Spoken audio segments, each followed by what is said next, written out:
نحمده ونصلي ونسلم على رسوله النبي الكريم أما بعد فأعوذ بالله من الشيطان الرجيم بسم الله الرحمن الرحيم قال الله تبارك وتعالى في القرآن المجيد خذ من أموالهم صدقة تطهرهم وتزكيهم بها وصل علیہم ان صلاتک سکن لہم واللہ سمیع علیم صدق اللہ العظیم۔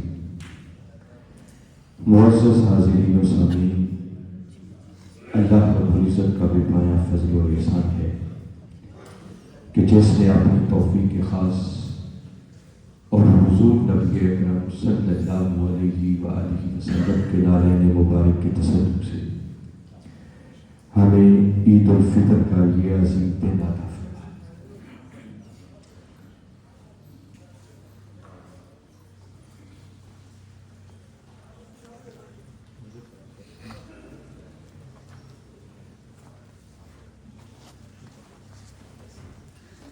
یہ اللہ اور اس کے رسول صلی اللہ علیہ وآلہ وسلم کا خاص کرم ہے، اور اس پر ہم جتنا بھی شکر ادا کریں میں سمجھتا ہوں کم ہے کہ ایک تو ہماری زندگیوں کے اندر ہمیں رمضان المبارک جیسی عظیم نعمت عطا فرمائی، اور پھر اس نعمت کے اینڈ پر ہمیں یہ عید الفطر کا عظیم دن عطا فرمایا۔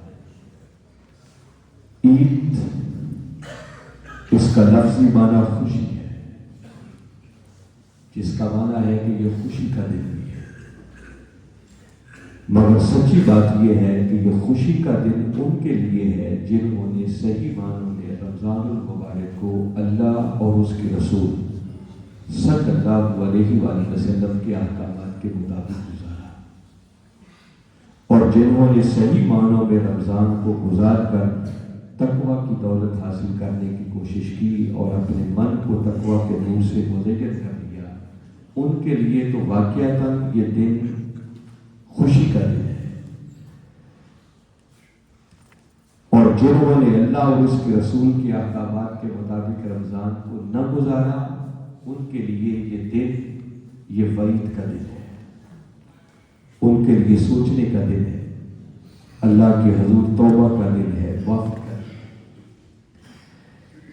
آج کی اس نشست میں میں نے گفتگو کے عنوان کے طور پر جو تسلسل ہمارا جمعۃ المبارک کی نشست میں چل رہا تھا اسی کو سامنے رکھتے ہوئے ایک خاص بات جو میں عرض کرنا چاہ رہا کہ رمضان المبارک میں اللہ رب العزت نے روزے اس لیے ہمارے اوپر فرض کیے تھے تاکہ ہم متقی بن جائیں، ہمیں تقویٰ کا نور میسر آ جائے، اور اگر ہم نے انالیسس کرنا ہو کہ ہم نے وہ تقویٰ کا نور کتنا حاصل کیا تو ہمیں دیکھنا ہوگا کہ متقین کی صفات یہ پورا ماہ رمضان گزرنے کے بعد ہمارے اندر کتنی پیدا ہو۔ وہ سورہ بقرہ کی روشنی میں نے جمعۃ المبارک کی نشست میں عرض کیا تھا کہ اللہ رب العزت نے بالکل سورہ بقرہ کی ابتدا میں اس بات کا اعلان کر دیا کہ اگر جاننا چاہتے ہو کہ متقی کون ہے تو باری تعالیٰ نے اس مقام پر متقین کی 6 صفات بیان کی۔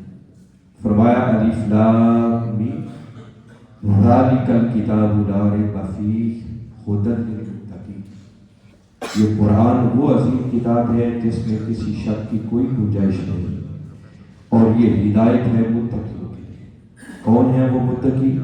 فرمایا الذین یؤمنون بالغیب، جو غیب پر ایمان لاتے ہیں، ویقیمون الصلاۃ، نماز قائم کرتے ہیں، ومما رزقناہم ينفقون، اور ہمارے دیے ہوئے رزق میں سے خرچ کرتے ہیں۔ اسی طرح 3 صفات اور آگے بیان ہوئی، اور قرآن پاک کے دیگر کئی ایک مقامات پر اللہ رب العزت نے متقین کی مختلف صفات کا تذکرہ کیا۔ مگر ایک خاص بات جو آپ کے گوش گزار کرنا چاہتا ہوں، قرآن پاک میں بیان ہونے والی متقین کی صفات کا اگر جائزہ لیا جائے تو اللہ رب العزت نے ہر مقام پر متقین کی مختلف صفات کا تذکرہ کیا۔ کسی جگہ پر کچھ اور صفات بیان کی، کسی جگہ پر کچھ اور صفات کا تذکرہ کیا، کسی جگہ پر کچھ اور ایڈیشن کر کے اور صفات کو بیان کیا، مگر ایک تقوی کی صفت ایسی ہے جس کو اللہ رب العزت نے ہر مقام پر بیان کیا. جیسے اس سورہ بقرہ کو پڑھے تو تیسرے نمبر پر باری تعالیٰ نے فرمایا کہ متقین وہ ہیں وَمِمَّا رَزَقْنَاهُمْ يُنْفِقُونَ، جو ہمارے دیے ہوئے رزق میں سے خرچ کرتے ہیں. جس کا معنی یہ ہے کہ جب تک کوئی شخص اللہ کے دیے ہوئے میں سے پہلے اللہ کی راہ میں خرچ نہیں کرتا اسے تقوی کی دولت میسر نہیں آ سکتی. یہ تقوی کی ایک بڑی لازمی صفت ہے جس کے بغیر تقوی کا کوئی تصور نہیں ہو سکتا. اس بات کو سمجھنا ہو تو دو مقامات آپ کے گوش گزار کرتا ہوں. یہی سورہ بقرہ اور اس سورہ بقرہ کی آیت نمبر 177 لمبی آیت کریمہ ہے، مگر اس آیت کریمہ کو سنیں آپ کو پتہ چلے گا کہ متقین کی پہلی صفت ہی باری تعالیٰ نے اس مقام پر یہی بیان کی. بیسیکلی اس آیت کریمہ کے اندر نیکی کا کنسیپٹ دیا گیا ہے اور بات باری تعالیٰ نے یوں شروع کی، فرمایا لیس البر ان تولوا وجوہکم قبل المشرق والمغرب. فرمایا نیکی یہ نہیں ہے کہ تم اپنے چہرے مشرق یا مغرب کی طرف کر کے خالی سجدہ ریز نہیں کرتے. تو پھر نیکی کیا ہے؟ تو نیکی کا کنسیپٹ دیتے ہوئے باری تعالیٰ نے فرمایا وَلَٰكِنَّ الْبِرَّ مَنْ آمَنَ بِاللَّهِ وَالْيَوْمِ الْآخِرِ وَالْمَلَائِكَةِ وَالْكِتَابِ وَالنَّبِيِّينَ. فرمایا نیکی کے لیے پہلی شرط صاحب ایمان ہونا ہے. اللہ پر ایمان، آخرت کے دن پر ایمان، فرشتوں پر ایمان، کتاب پر ایمان اور نبیوں پر ایمان. فرمایا اگر نیکی چاہتے ہیں کہ نیکی حاصل کر پاؤ تو نیکی کے لیے پہلی شرط صاحب ایمان ہونا ہے.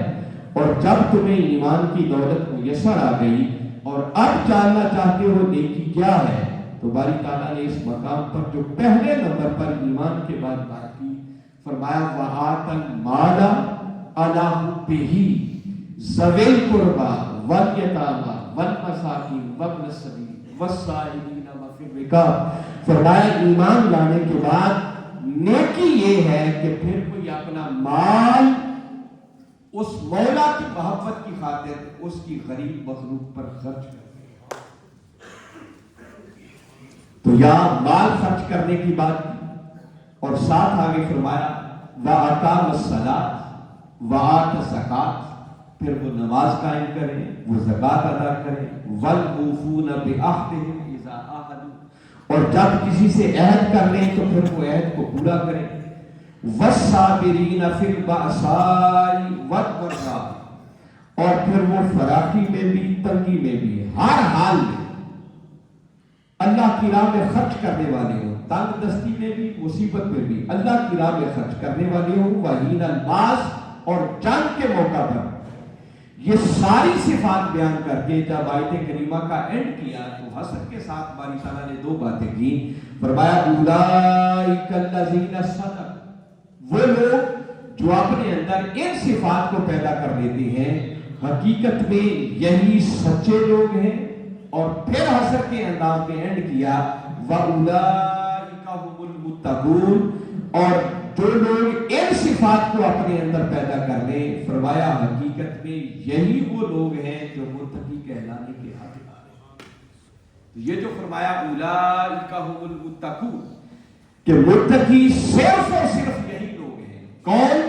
فرمایا جن کی ایمان لانے کے بعد پہلی خوبی یہ ہے کہ وہ مولا کی محبت کی خاطر اپنا مال اس کی غریب مخلوق پر خرچ کرتے. آپ نے سورہ بقرہ کو بھی سنا، وہاں متقین کی صفات بیان کی تو وہاں بھی یہی ایک صفت بیان کی وَمِمَّا رَزَقْنَاهُمْ يُنْفِقُونَ. متقی وہ ہیں جو ہمارے دیے ہوئے رزق میں سے خرچ کرتے ہیں. اور یہاں متقین کو جب ڈیفائن کیا تو پھر ان کی پہلی خوبی یہی بیان کی کہ ایمان لانے کے بعد پھر وہ اپنا مال اس مولا کی رضا کی خاطر، اس مولا کی محبت کی خاطر اس کی غریب مخلوق پر خرچ کرتے ہیں. اور یہی خوبی باری تعالیٰ نے متقین کی سورہ آل عمران میں بھی بیان کی اور وہاں پر بھی پہلے نمبر پر اسی خوبی کو رکھا. کل بھی خطبہ جمعہ میں نے اس آیت کریمہ کو تلاوت کیا تھا مگر وہ اور اینگل سے تھا. آج اس بات کو سامنے رکھتے ہوئے پھر سنیں. باری تعالیٰ نے فرمایا وَسَارِعُوا